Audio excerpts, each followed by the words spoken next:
My name is Alara Ashcroft, the Earl's illegitimate daughter. The stain this family has tried to hide. Today, they finally decide to send me to my death. Stand up straight, Alara. Being sent to the palace is the last shred of dignity left to you. The Holy Church has spoken. The House of Ashcroft must provide a sacrificial bride. Father, you're not sending me, are you? Of course not. So you chose me. Your mother was labeled a witch. You are the jinx she left behind. Sending you to the palace is not sacrifice, it is penance. Penance for whose sins? Mine? Or yours? Everyone in the capital knows no woman survives a night in the king's chamber. If your death buys this family the church's pardon, at least you'll be useful once. And if I refuse? Then you will burn at the stake, condemned as the daughter of a witch. Name your choice, Alara. The stake? Or the king's bed? They never care about my well-being. What they fear is me coming back alive. Fine. I'll go. Remember this. Before sunrise, you'll be a corpse. If the cursed king truly is a monster, then tonight he is about to meet another creature. One who wants to live. They push me into the room, where a sheet of parchment is already waiting on the table.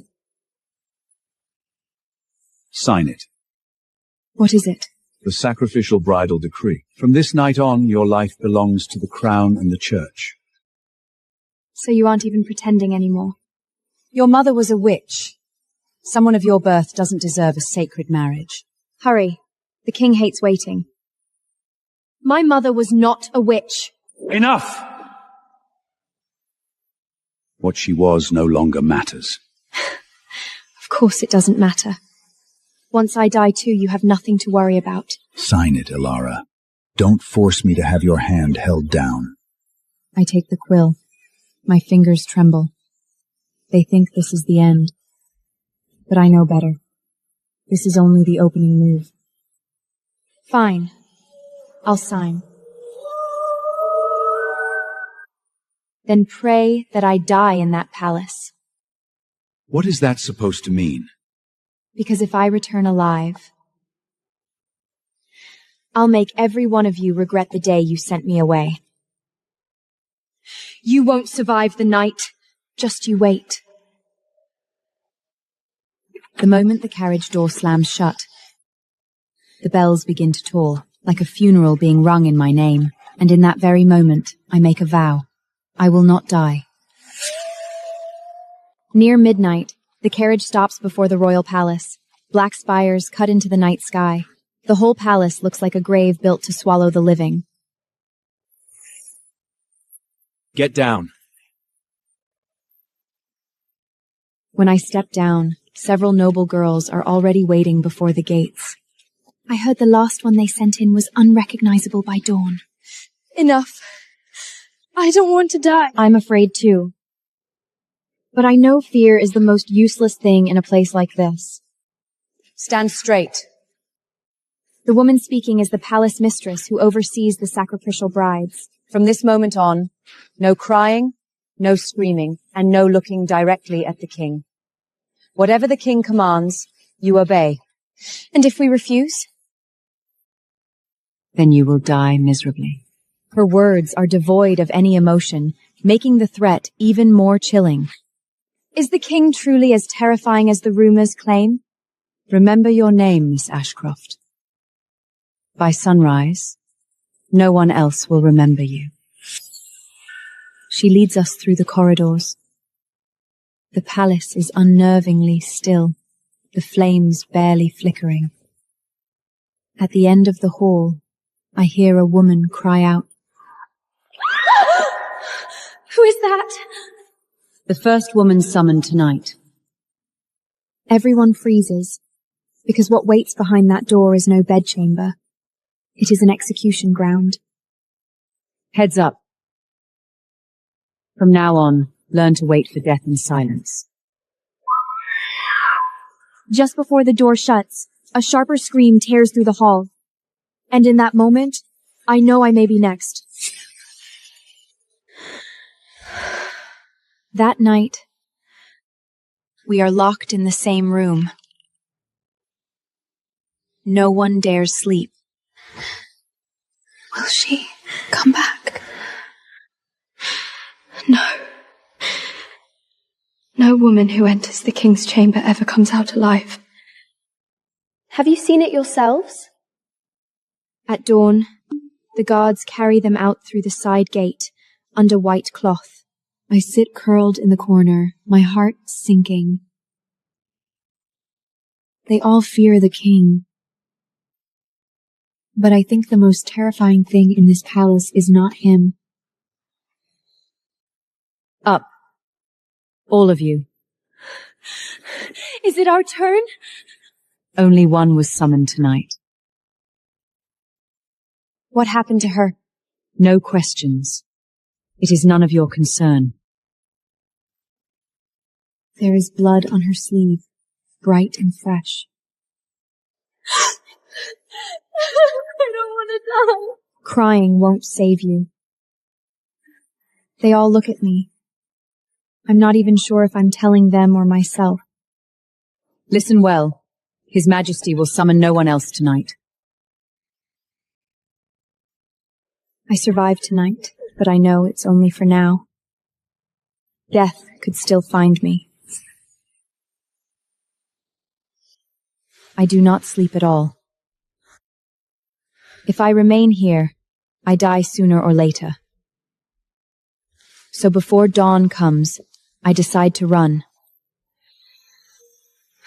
If I don't leave now, I never will. I quietly push the door open. The guard outside is slumped against the wall, barely awake.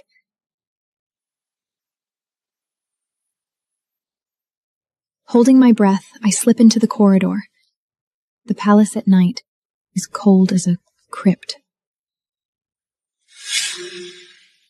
I have no idea where the exit lies.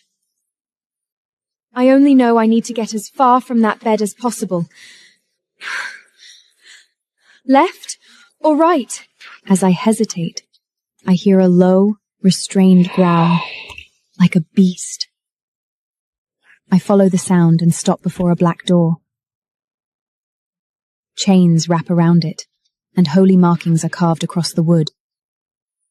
Something behind it is breathing. This doesn't look like a way out. In the next second, a much more terrifying growl slams from the other side, as if it is inviting me to step inside. I should turn and run, but my hand somehow reaches for the handle. I've lost my mind. I must have. The door is not locked. I push it open, and the cold smell of blood strikes me at once. Inside lies an underground sanctuary. Stone pillars, holy icons, candlelight, and a man bound in chains. Oh my. Chains bind his wrists, throat, and waist. His upper body is bare, and bleeding holy scars cut across his chest. His head hangs low, as if he is fighting something inside himself. The moment I step closer, he snaps his head up. His eyes are bloodshot and terrifying.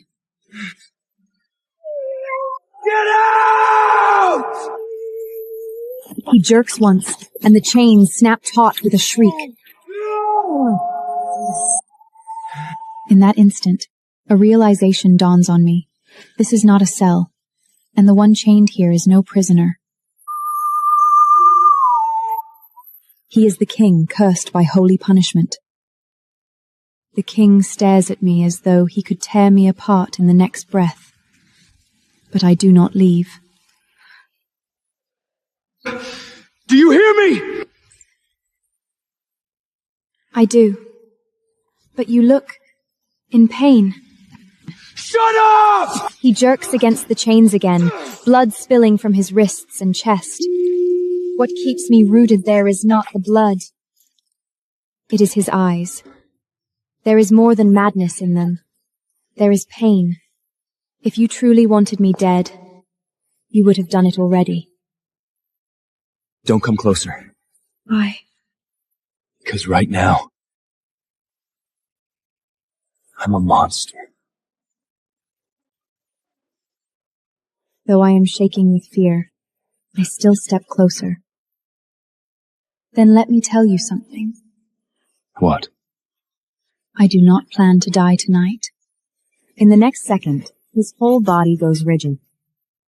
The chains, rattling from his struggles, slowly come to rest.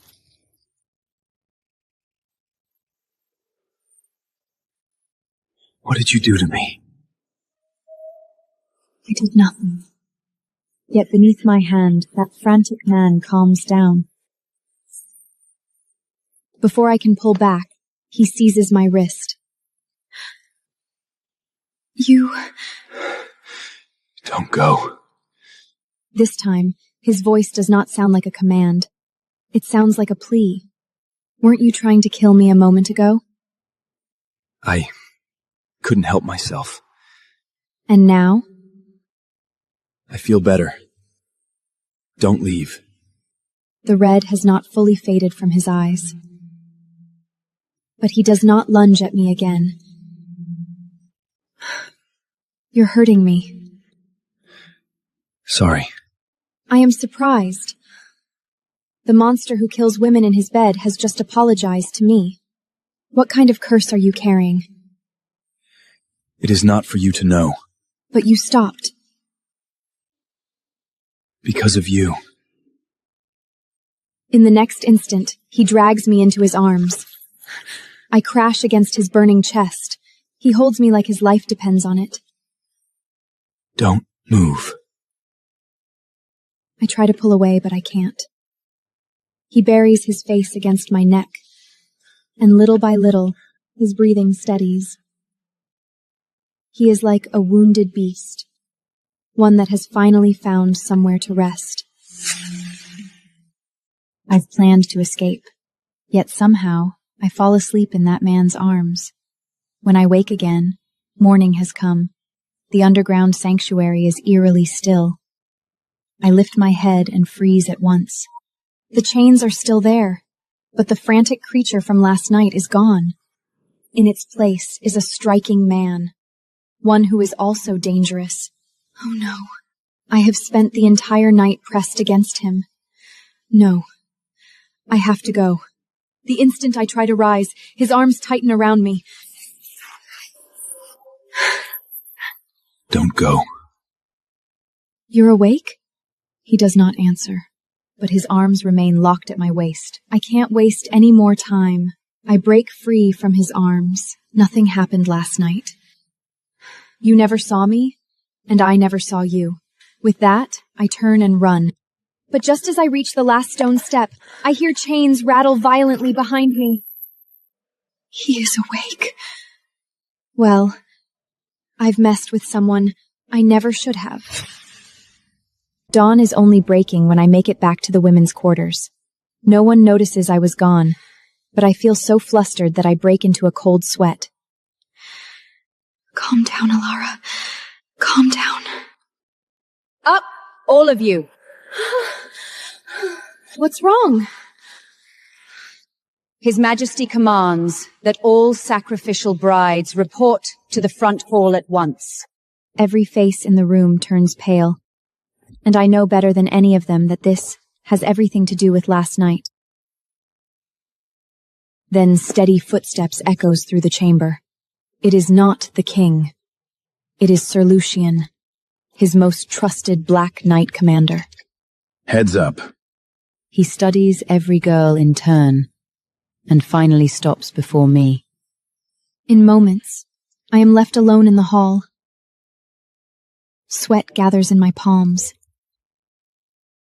I know I can't keep the secret I wanted to hide anymore. His Majesty will see you now. The man who held me all night, the one I ran away from, summons me. As I follow Lucian down the corridor, my palms start to sweat. I know the secret of last night can no longer be hidden. Go in. The door shuts behind me. The chamber is dim. At the far end, a man sits in a high-backed chair. He is dressed in black royal robes, looking perfectly fine. Look at me. I slowly raise my head. It is him. I would never mistake those eyes. Your Majesty. Where did you go last night? I remained in my room. Liar. If your Majesty has already decided, why ask?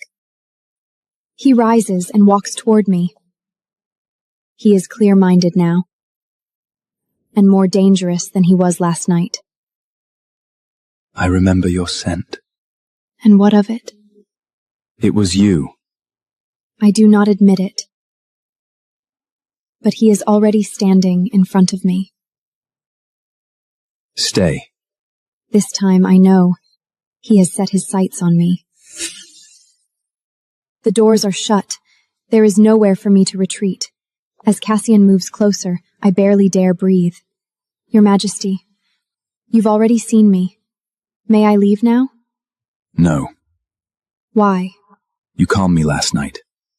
Only you can. I don't understand. You do. He lifts a hand, his fingers brushing my chin. Let go of me. You touched my face last night. You held me. It was you who held me. The moment the words leave my mouth, I go rigid. So you admit it at last. I was trying to stay alive. Then stay with me. Why should I trust you?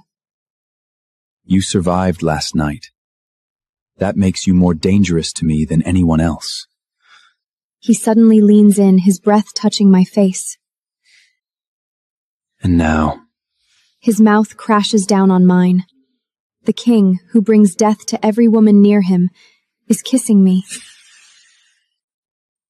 I should push him away. But Cassius' kiss is fierce. It feels less like a kiss and more like he is trying to devour me. Don't pull away. You're insane. I've been insane for years. He kisses me again, deeper and harder than before. I should be scared, but my body goes limp before I can resist. You were bold enough to touch me last night. That was because you looked like you were dying. And now? Now you're dangerous. Cassian! It is the first time I say his name. Say my name again. Put me down. His hand slides to my waist, and suddenly stops. I notice the holy scars across his chest begin to split open. Your wounds. When he lifts his head, his eyes darken. The curse has returned.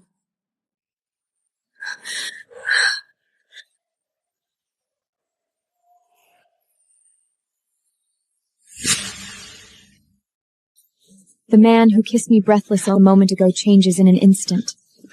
His breathing turns rougher, and his gaze turns terrifying.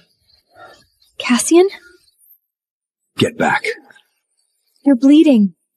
I said, get back! He sweeps the candelabrum off the table, and fire bursts across the floor. I try to jump down, but he catches my ankle and drags me back. Let go!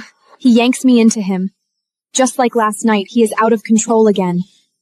Push me. I did nothing wrong. And then the next second, he bites down hard on my mouth. He is kissing me so hard I can barely breathe. When I realize he's lost it, I act on instinct and slap him. The room falls into dead silence. Even I can't believe I just struck a king. Get out. What? Get out before I kill you! I fall from the table, snatch up my robe, and run. I know that if I had been 1 second slower, I would have died tonight. By the time I make it back to the women's quarters clutching my robe, my legs are still shaking.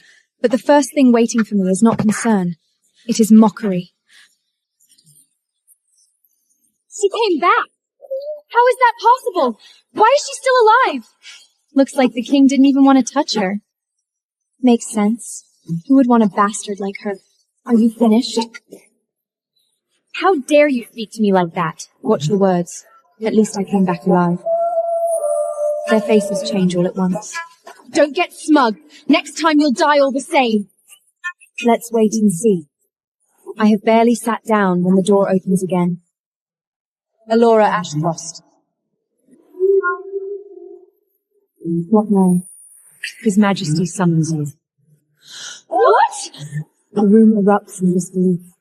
I freeze, because I know better than any of them that the king almost lost control and killed me, and now he has called for me again. Come with me, now. Vision has begins.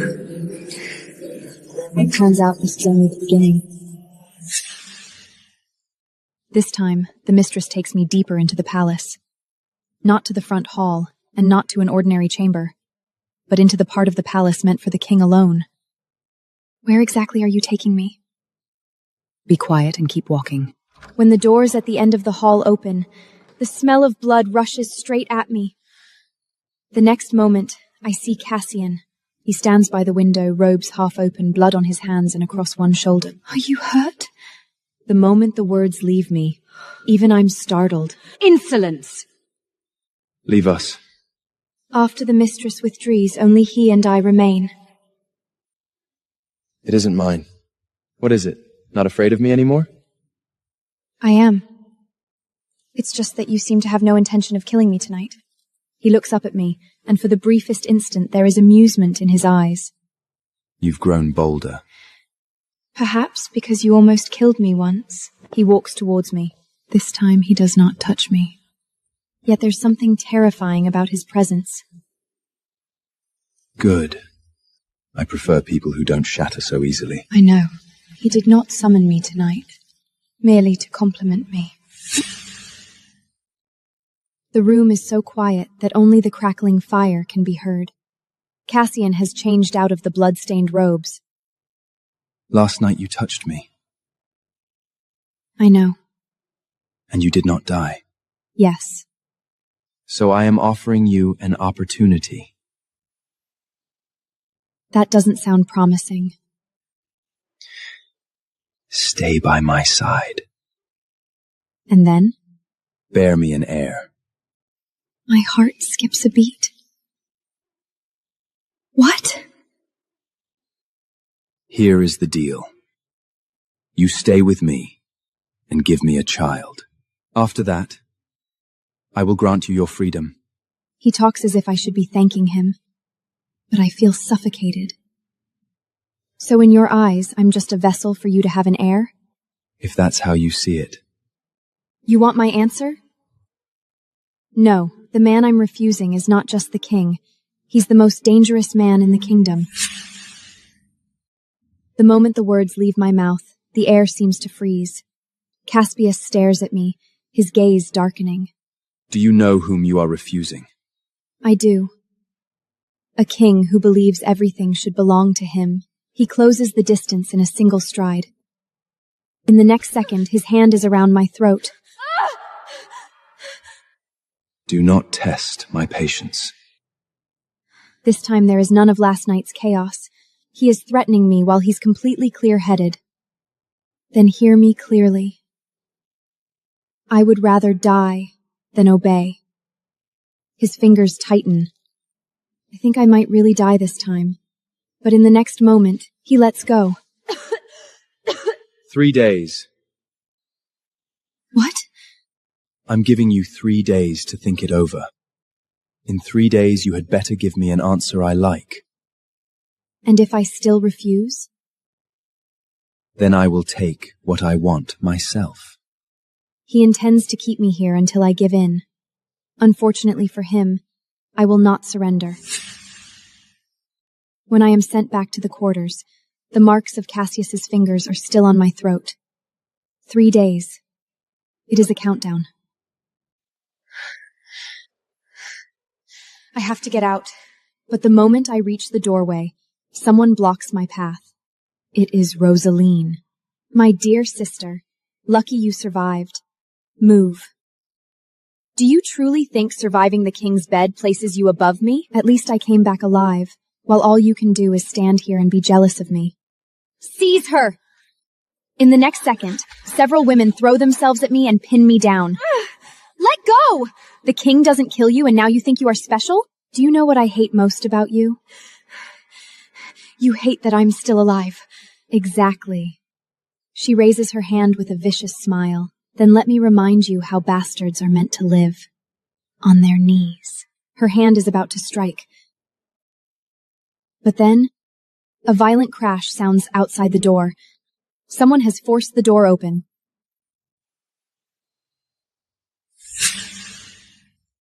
The crash freezes everyone in place. Lying on the floor, I manage to lift my head.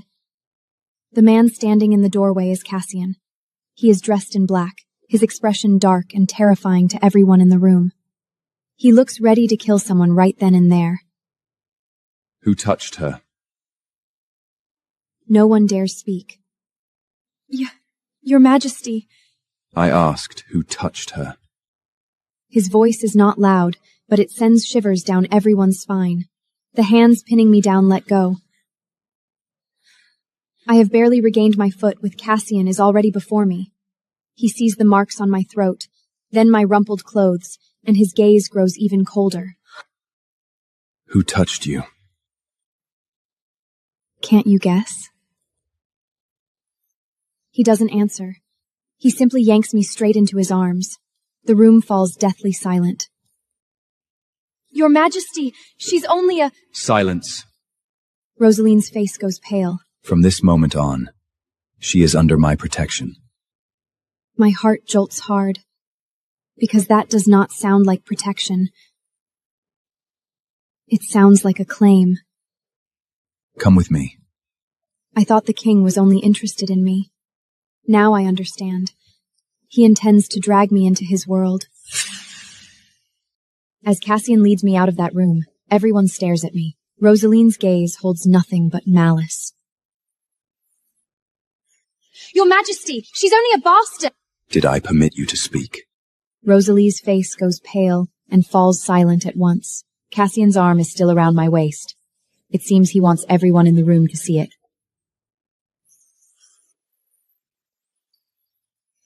You can let go of me now. No. You already got me out of there. I'm not saving you. Then what are you doing? From today on, anyone who comes for you will pay for it. Why do you decide things for me? The moment you walked out of my chamber alive, this ceased to concern only you. This isn't a whim. He has truly marked me as his possession. This only makes it harder for me to survive here. Then learn to survive at my side. I lift my head and meet Rosaline's eyes, burning with hatred.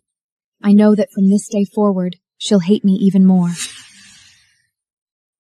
The next day, the court holds a banquet of penance.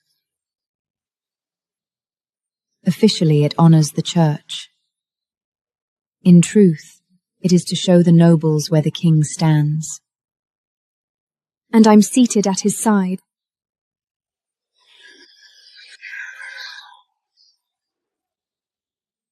Must I really sit here? You had no trouble speaking your mind last night. That doesn't mean I want everyone staring at me. Let them stare.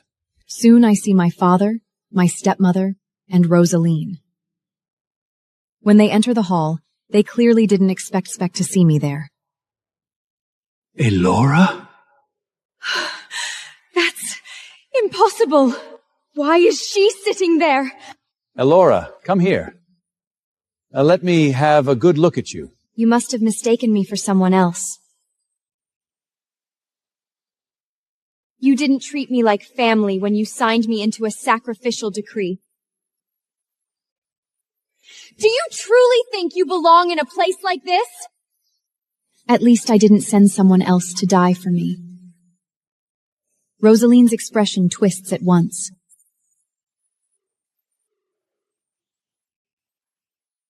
She now stands under my protection.